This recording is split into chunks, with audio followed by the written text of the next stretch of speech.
मेरा प्यारा नबी कितना प्यारा नबी, सारी दुनिया का है वो दुलारा नबी।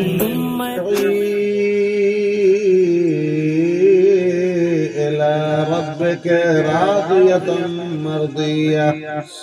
ऐ नफ्स मुतमइन्ना, अपने रब की तरफ पलटो, इस हाल में पलटो कि तू रब से राजी रहे। ए बाबू बंद बंद बंद ये चालू कम से कम उसको जाने तो दो जनकपुर। तो शुरू हो गया यहीं पे। देखिए ज्यादा टाइम आपका नहीं लेंगे, ज्यादा हम आपको नहीं पेरेंगे, क्योंकि हम जानते हैं कि खाना भी अब शायद तैयार हो गया होगा। और ये अजीब इत्तेफाक है कि खाना देर लगने की वजह से उलमा ने कुछ टाइम ज्यादा लिया आपका, तो थोड़ी सी गुफ्तगू सुन लीजिए, ज्यादा नहीं। पलटने का लफ्ज आया। अब पलटना कब बोला जाता है? आदमी जहाँ से आए वहीं को जाए तो उसको बोलते हैं पलटना।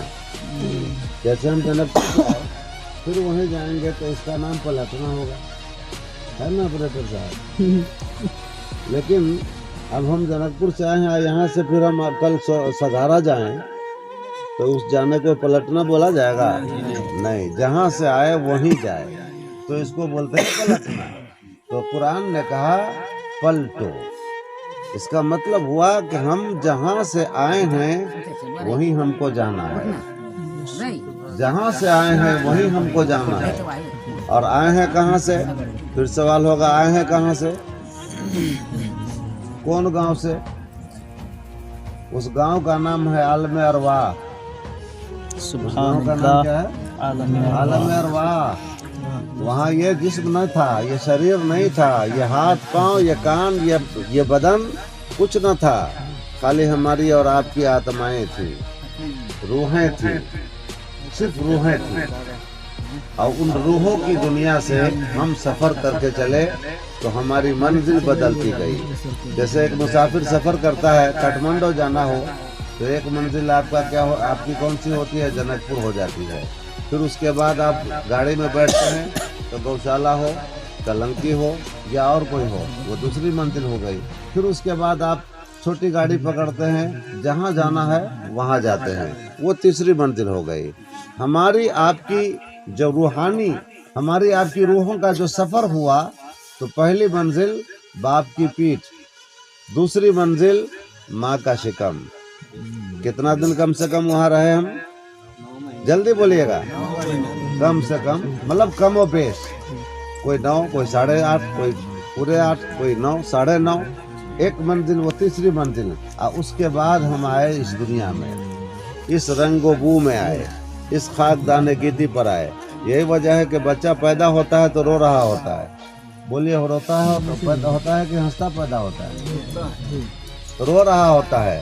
और घर वाले हंसता रहता है, चेहरे पर मुस्कुराहट आ गई, लबों पर तबस्सुम खिल गया, चेहरे पे चेहरा हशाश बशाश हो गया, दोस्तों अहबाब में, रिश्तेदार में, नातेदार में खबर दी गई, हाँ आज मेरे घर पे फर्जंद का तवल्लुद हुआ, आज नूर नज़र पैदा हुआ, लख्त जिगर पैदा हुआ, आज बेटा पैदा हुआ। मिठाइयाँ तकसीम की जा रही है, भोज का इंतजाम किया जाता है, सारे रिश्तेदारों में खबरें मसरत फैलाई जा रही है, सारे लोग खुशियां मना रहे हैं। एक आने वाला तन्हा रो रहा होता है, आने वाला रोता है, और जिस घर में आया सारा घर मुस्कुराता है। ये मुस्कुराने और रोने का फलसफा क्या है? उलमा फरमाते हैं वो रूह जो अपने देश से चली है, आलम अरवाह से चली है, मंजिल बदलती गई, और जब इस दुनिया में आई तो उसको लगा कि मैं कहाँ आ गई।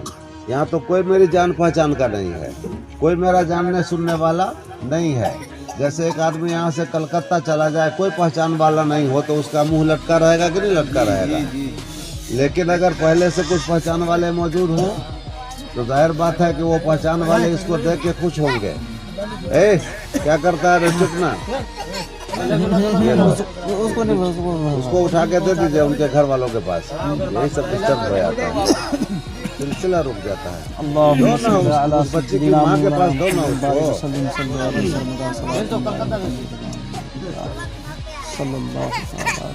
अल्लाहुम्मा सल्ली अला सय्यिदना मौलाना मुहम्मद मुबारक वसल्लम सल्लल्लाहु अलैहि या रसूलल्लाह व अला आलिका व सहाबिका या हबीबल्लाह। अब वो एक रो रहा है, बाकी सब हंस रहे हैं।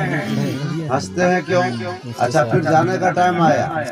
जब जाने का टाइम आया तो एक जाने वाला जो दुनिया को हमेशा परदेसी जिंदगी समझा, वो जब जाता है तो उसके चेहरे पर मुस्कुराहट आ जाती है।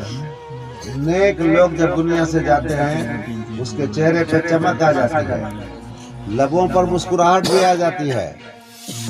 लेकिन सारे घर के लोग रो रहे होते हैं, सारे घर वाले रो रहे होते हैं, जाने वाला हंस रहा होता है।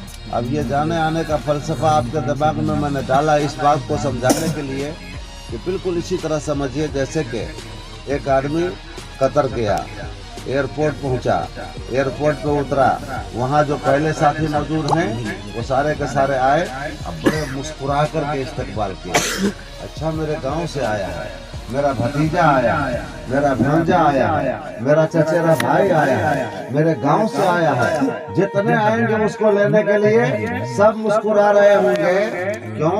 उसको मालूम है कि आज ये मेरे गांव से आने वाला आया है, मेरे अब्बा की खबर देगा, मेरी माँ की खबर देगा, मेरे भाई के बारे में बताएगा, गांव समाज के बारे में बताएगा, मिल बैठ के बातें करेंगे, गांव का जिक्र करेंगे, गांव का तज़किरा होगा, अपने वतन की याद होगी, घर वालों की बातें होंगी। जितने आने वाले हैं उसको लेने के लिए सब हंस रहे होते हैं, मगर ये जाने वाला बेचारा ये उदास रहता है। माँ की याद में, बाप की याद में, भाई की याद में, गांव की याद में, वतन की याद में इसका चेहरा उतरा रहता है, बाकी लोगों का चेहरा खिला रहता है। क्यों? वो मुस्कुराते इसलिए हैं कि साथी बढ़ गया, और ये बेचारा उदास इसलिए रहता है कि अपने गाँव से जुदा हो गया, वतन से जुदा हो गया। बिल्कुल यही हाल है। आदमी जब दुनिया में आता है अकेला रो रहा होता है क्योंकि उसको परदेसी होने का गम सताता है, और बाकी लोग मुस्कुरा रहे होते हैं क्योंकि समझते हैं कि हमारी परदेसी जिंदगी में एक साथी पड़ गया है। अच्छा, आने के बाद कान में अजान कही जाती है कि मैं कितना चौपट है कि इरादा कर लिया है कि हमको भी आज मर जाना है पूरा का पूरा। अच्छा सुनिए, कान में अजान कहते हैं पैदा होने वाले को, कहते हैं अजान। वहाँ भी कहता है खाली अजान नमाजे के लिए कही जाती है। हालांकि हम सुनने देखते हैं कि तूफान आता है तो भी अजान कही जाती है, बच्चा पैदा हो तो भी अजान कही जाती है, ज्यादा तेज बारिश हो तो भी अजान कही जाती है, और जब हम कब्र में मुर्दे को डाल देते हैं सवालात में आसानी के लिए भी अजान कहते हैं। सुभान अल्लाह। एक जगह के लिए अजान नहीं है। अच्छा, कान में अजान कही गई, अजान कहने के बाद तो जमात खड़ी होनी चाहिए ना, नमाज पढ़ी जाती है उसकी, जमात खड़ी होती है ना, बगैर जमात बगैर नमाज की अजान है। अगर दुनिया से गया कब्र पे अजान कही गई, बोलिए उस अजान के बाद नमाज पढ़ी गई। अच्छा, जनाजा की नमाज पढ़ी गई, उस नमाज के लिए अजान कही गई। अच्छा, आने टाइम में अजान कही गई, नमाज नहीं, और जाने टाइम में नमाज पढ़ी गई, अजान नहीं। तो मतलब क्या हुआ? सूफियाए किराम फरमाते हैं, गाफिलो गौर करना, ध्यान देना, तुम्हारी जिंदगी जब तुम आते हो तो तुम्हारे कान में अजान कही जाती है, गोया कि तुमको ये बता दिया जाता है कि जिंदगी बहुत लंबी लेके नहीं आ रहे हो, बल्कि अजान के बाद जमात खड़ी होने में जितना टाइम रहता है उतना ही टाइम की जिंदगी लेके आ रहे हैं। आते हुए अजान हुए, जाते हुए नमाज, आते हुए हुई जाते हुए नमाज, आते हुए अज़ान हुई जाते हुए नमाज, कितने खलील वक्त में आए चले गए।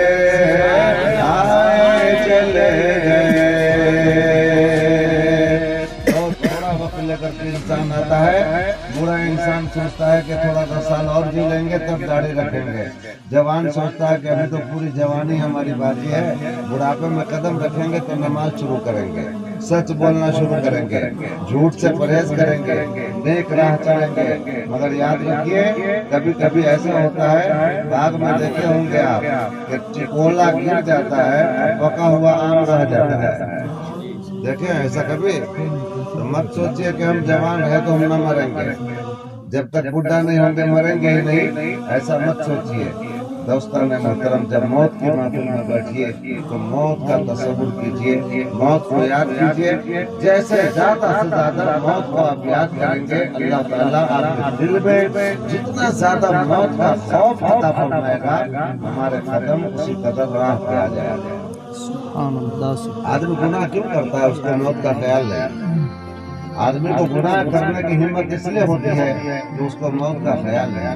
जिस बंदे को मरने का ख्याल होगा, वो गुनाहों से ज्यादा दूर होता चला जाएगा। शराब उसी लम्हा छोड़ देगा। एक दिन